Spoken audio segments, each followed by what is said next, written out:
Yo, what's up guys? You got pokeaimMD here. Today we have another Pokemon Brilliant Diamond and Shining Pearl moveset video guide on how to use CACTURNE. If you missed any of my previous ones, check them out. Also, feel free to subscribe to the channel if you're new. I'm uploading Pokemon Brilliant Diamond and Shining Pearl content every day, sometimes 3 times a day or up to 3 times a day, and I'm on my 300k. That's my end of next year goal, so if you'd like to subscribe, feel free to. I love CACTURNE, guys. I absolutely love CACTURNE. I think it's such a cool Pokemon. I mean, and it's a cactus, but it's like, what they did with it is just so sick. I love the grass and dark typing. Has a great ability in water absorb. It also has sand veil, but that's not as good right now with there not being infinite sand. But that used to be really good with like bright powder sets back in the day when sandstorm would be infinite until basically another weather took its place. But now with sandstorm being 5 turns and then 8 turns if you have the smooth rock, I don't really think that sand veil is great. But water absorb is amazing because it means this thing can come in on a lot of water types for free.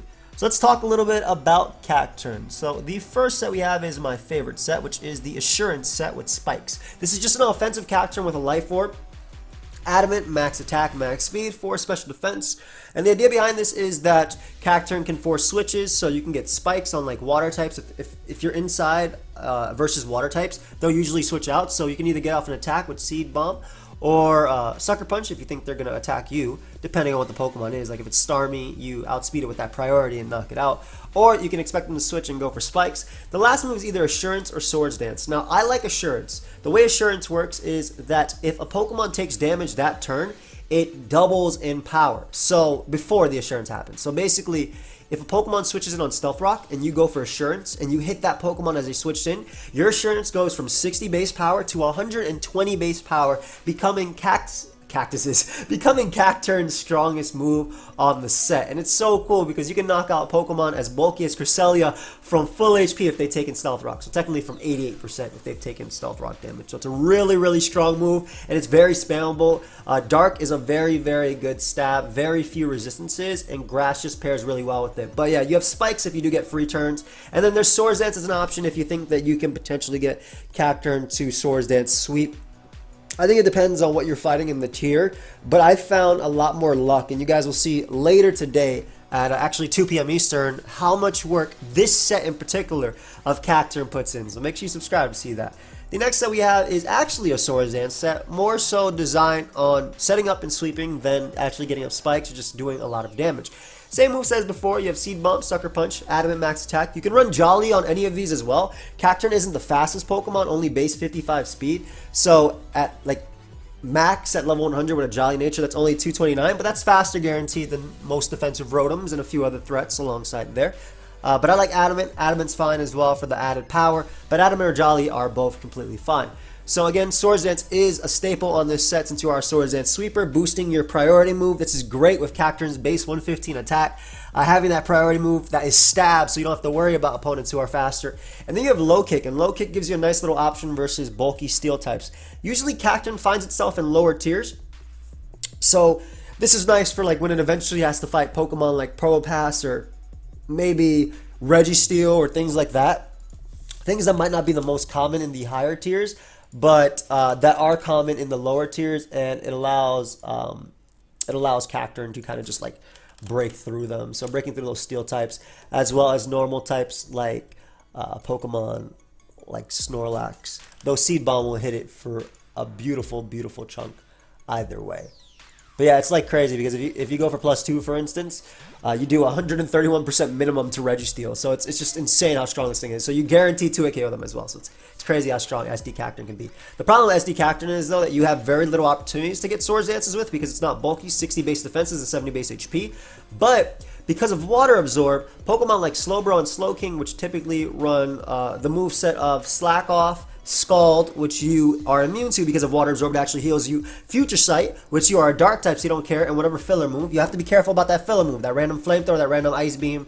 You do have to be careful about some run Calm Mind, some run Nasty Plot though, so CACTURNE can just completely wall those and click Swords Dance in front of them and just threaten something else coming in. Because even resistances, right, after you've boosted, even resistances take a lot of damage from this Pokemon.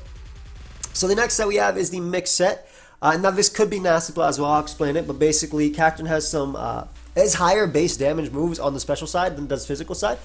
Dark Pulse and Energy Ball are stronger than Sucker Punch and Seed Bomb, since Seed Bomb's only 80 and Sucker Punch is unfortunately only 70 because they nerfed it a long time ago, back from 80 down to 70. So Dark Pulse and Energy Ball are stronger for the most part, and Dark Pulse also has the added benefit of being able to flinch. So Dark Pulse is actually same base power Seed Bomb, if you guys didn't know, but it's coming off of its base 115 special attack. It's a great mix attacker. So Dark Pulse and Energy Ball are your staples on this. You're going to go Rash Nature, which is plus special attack minus special defense. However, you could go Modest depending on what you end up doing, or even Timid depending on what you end up doing. I'll explain that in a second. But you have Dark Pulse, Energy Ball. If you're going mix, you go Sucker Punch. Sucker Punch is really cool because it still gives you that strong priority move, allowing you to pick off weakened Pokemon or even just faster Psychic types that are frail, like Alakazam or even Latios, just because CACTURNE is so strong. And then Focus Blast is your last move, allowing you to really hit Steel. Sometimes I say really hit, but you know how Focus Blast is, right? However, when you do land, it does do a ton of damage. And this one's better versus physically defensive threats, right? Like Cresselia and Slowbro run on the physically defensive side, so you're going to be hitting them a lot harder with Dark Pulse. You'll be knocking out Slowbro with a Life Orb Dark Pulse from this Pokemon. However, while I do have the main moves as Dark Pulse, Energy Ball, Sucker Punch, and Focus Blast, there are slashes there, as you guys can see, and you could run full on Nasty Plot. So if you run Nasty Plot, again, you run Modest or Timid, and you go Dark Pulse, Energy Ball, Focus Blast, and Nasty Plot. Basically, Nasty Plot gives CACTURNE the ability to boost its special attack to +2, making your moves even stronger. Again, that is an option depending on what tier, wherever you're playing with CACTURNE. I wouldn't use Nasty Plot in like OU, for instance, the 6v6 standard tier, just because I think that Sucker Punch is just better overall. And there's not a lot of Pokemon you actually take advantage of by using this, but as tiers get lower and CACTURNE's speed tier actually looks better and they're bulky waters, I do like that set. And also the last move, maybe you don't want Focus Blast, maybe you don't want Nasty Plot, you can go Spikes. So you can go Dark Pulse, Energy Ball, Sucker Punch, and Spikes. Just an offensive spiker that does have the priority move as an option for this Pokemon. And if you do keep the Rash Nature. But again, because certain Pokemon force switches, so Spikes are always good for racking up damage for your teammates or for later, just helping CACTURNE have this ability to potentially sweep later or help out a teammate. That's like the most thing, right? In Pokemon, you either want your Pokemon to win or you want its teammate, or you want your Pokemon to do something for your teammates so you can win.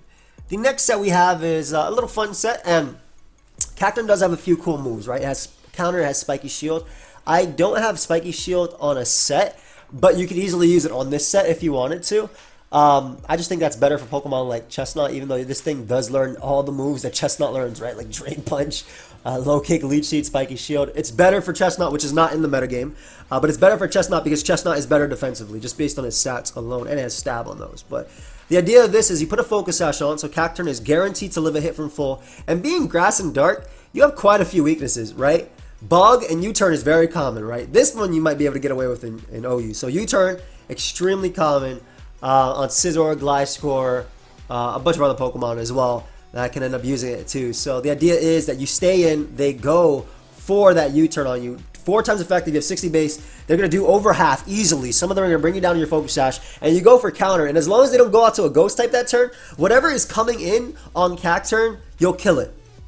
You'll kill it with Counter just because it's doubled. So Counter's nice. It is like an anti-lead type of thing. You get up Spikes with it, you Sucker Punch, and you Seed Bomb. That's basically the idea behind it. Just a free kill with Counter for the most part. Again, you could try Spiky Shield as well for like Fake Out if you're worried about like random Ammo Palms and stuff like that. So you could try Spiky Shield on this set to help it out. But for the most part, it's just a fun set that you can use Counter and stop your opponent from doing something. But the rest of the moves are pretty self-explanatory. And then the last set is also using some more fun moves on CACTURNE. That is Switcheroo and Destiny Bond. So Destiny Bond, if you guys didn't know, if you go for it and your opponent knocks you out, you also pick up the KO on them too, because you guys are tied together. You're bonded. It's a Destiny Bond. So they're destined to die with you. So that's a cool move because Scarf CACTURNE hits 343 speed. Not the highest speed tier, but it is faster than base 100s. It's also faster than Pokemon like Garchomp as well. So if Garchomp is +2 in front of you and it's locked into Outrage, you're faster than it. You can go for Destiny Bond. It knocks you out. Because Sucker Punch wouldn't knock it out Garchomp for a full anyway, even if you had max attack and a Life Orb or Choice Band. It's just, Garchomp's way too bulky. You go for that Destiny Bond, and you can pick up the KO, and that'll stop you from getting swept by a Garchomp, right? And Switcheroo is pretty cool too, because yes, you can Switcheroo a Choice Scarf. You might be thinking, well, why would you want to give an opponent a Choice Scarf? That makes them faster than you. Correct. But there are plenty of Pokemon that do not make good use of Choice Scarf, and actually would prefer to be able to do their other roles. Pokemon like Blissey, for instance, if you give it a Choice Scarf, who the hell cares if Blissey is faster, as long as it can't heal and set up Stealth Rock and Seismic Toss and Thunder Wave all at the same time. So you're able to cripple bulky Pokemon, set up Pokemon, so many different Pokemon by doing this. You can also do this with Choice Band if you wanted to, I guess, and Choice Specs. If you want to put Focus Blast, use other move over Destiny Bond, those are all options. But the idea behind Switcheroo is just to get rid of your Choice Scarf, but also cripple the opponent at the same time. And then we have Dark Pulse and Energy Ball because they are a lot more spammable than Sucker Punch and Seed Bomb, especially if you are Choice Scarf. And the reason I say this is because, let's say you get burnt by Will-O-Wisp, you don't have to care because these are special attacks. Sucker Punch depends on your opponent going for an attack, so if your Choice Scarf locked, it's Sucker Punch, not the greatest thing in the world. But yeah, that is all the movesets I have for Cacturne. Again, it does get Leech Seed. I'm sure Nasty Plot could run something fun with like Endure plus Cuss Out, but it's very slow, so it's kind of hard, I think, to get away with that. But it's definitely possible. It does have Drain Punch too. If you want to put that over the low kick sets, that's possible too, just for recovery. But I think the Cacturne just wants the overall damage, and low kick is stronger versus a lot of steel types since it's based on their weight. But yeah, that's basically all I have for you guys with Cacturne. So thank you for watching. Hope you all enjoyed. I'm using Cacturne later today, and guys, let me tell you, I used the Assurance set, and it put in so much work. You guys will see later today. Make sure you subscribe. I'll see you guys next time. Peace.